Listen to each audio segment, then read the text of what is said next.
Audioguide pour un séjour touristique à Milan. Bienvenue à Milan. Aujourd'hui, dans notre journal City Speaker France, on vous propose un circuit de 4 jours dans cette belle ville. Dans ce circuit, on découvrira la culture et la gastronomie milanaise et aussi un peu à propos de la passion du football ici. Et pour les premières journées, pour commencer le circuit, vous devez découvrir le centre de Milan. Au cœur de la ville se trouve le Dôme de Milan, cathédrale gothique, située sur la Piazza del Duomo. C'est la troisième plus grande église du monde, un incontournable. Au nord de la pièce du Dôme, vous découvrirez la galerie Vittorio Emanuele II, une galerie commerçante historique. Vous y trouverez beaucoup de restaurants, de magasins et d'hôtels très chics. Manger le petit déjeuner à Marchesi, le croissant est magnifique. Le 12e jour, vous commencerez par vous rendre au château de Sforza car il ouvre tôt le matin. Ce joujou architectural est situé au cœur de Milan. Il y a une belle galerie d'art, un musée archéologique, diverses expositions, bibliothèques et archives anciennes. Ensuite, vous pouvez traverser Magenta, un quartier qui regorge de boutiques de vêtements élégantes, de restaurants incroyables et de cafés pittoresques. Là, vous pouvez déjeuner avant de vous rendre à la prochaine attraction touristique, le musée des sciences et des techniques Leonardo da Vinci. À l'intérieur du musée, vous trouverez de nombreuses œuvres du célèbre inventeur italien. Vous ne pouvez pas visiter Milan sans profiter de sa tradition footballistique. Vous pouvez y rencontrer 12 des équipes de football les plus importantes du monde, AC Milan et FC Internazionale Milan. Non loin du centre-ville se trouve le stade que ces deux équipes partagent, le San Siro. C'est un lieu que vous n'oublierez jamais.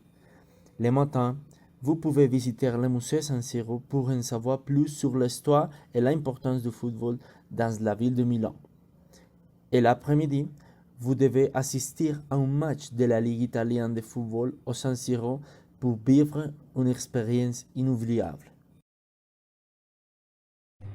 Journée 4. Non loin de Milan se trouve le lac de Comme, situé sur les provinces de Comme et de Lecco. Prenez-vous le train qui part de la gare de Milan centrale et arrivez-vous au lac de Comme en seulement 2 heures. Proche du lac, il y a beaucoup de villages comme Bellagio, Varenna et Tremeso que vous pouvez découvrir. On vous recommande de faire une promenade dans quelques villages et une balade en bateau sur le lac pour observer les châteaux ou Sumburg. À propos de l'hébergement, on vous recommande 2 types différents pour passer la nuit. La première option est un hôtel 4 étoiles très confortable, mais un peu cher. La chambre que vous réserverez a un grand lit double et une belle salle de bain. Aussi, il y a une télévision et une machine à café. Cet hôtel s'appelle Palazzo Porta Romana et se trouve à 5 minutes du centre-ville. La deuxième option est un choix moins cher. C'est une auberge de jeunesse qui s'appelle Ostello Bello et c'est parfait pour vivre une expérience différente. Elle offre des chambres à partager avec des lits superposés pour 6 personnes. La salle de bain n'est pas individuelle et il y a un coin cuisine dans chaque chambre. L'auberge se trouve aussi proche du centre-ville. D'autre part, pour les moyens de transport, il faut que vous obteniez le Milan City Pass.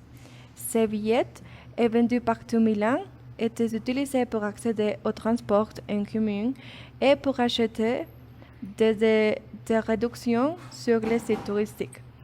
Achetez-en. Milan est une ville connue pour ses températures élevées. En effet, en été, elle reçoit de nombreux touristes. Pour vivre la meilleure expérience possible, il faut visiter Milan d'avril à mai ou de septembre à octobre. Ces mois de printemps et d'automne chevauchant la haute saison touristique maniaque de la ville et ils s'échappent également aux températures étouffantes de l'été. Vous devez télécharger 2 applications sur votre téléphone portable pour votre voyage à Milan. La première s'appelle Spotted by Locals. Cette application dispose d'un guide de Milan très complet et vous indique ce qui vaut la peine d'être vu selon l'avis des habitants locaux. La deuxième application s'appelle CityMap. Cette application vous montre des informations à la minute sur les itinéraires les plus rapides et qui sont les plus pratiques pour votre voyage.